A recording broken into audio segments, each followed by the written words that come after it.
السلام عليكم ورحمة الله وبركاته. مع بيبرس أكاديمي هنتعلم حاجة جديدة النهاردة، يلا بينا.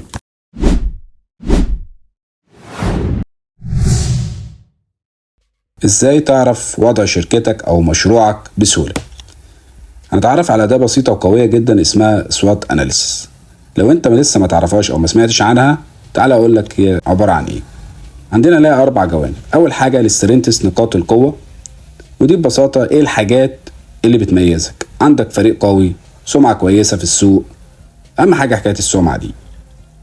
تاني حاجة عندنا الويكنس، نقاط الضعف، ودي ايه الحاجات اللي بتوقفك. عندك مشاكل في التسويق، الموارد اللي عندك محدودة. المهم لما تعرف نقاط القوة بتاعتك تشتغل عليها، وما تعرف نقاط الضعف بتاعتك ابدأ قاومها. تالت حاجة معانا opportunities، الفرص، وهنا لازم تدور على الفرص اللي هتنجح مشروعك. سوق جديد لسه محدش دخله، استخدام تكنولوجيا بتوفر وقت وفلوس. واخر حاجة اللي هي threats، التهديدات، ودي الحاجات اللي ممكن تقف ضدك. منافس قوي، ازمات اقتصادية، تغيير في قوانين الحكومة. اهم حاجة الحاجات دي تقل.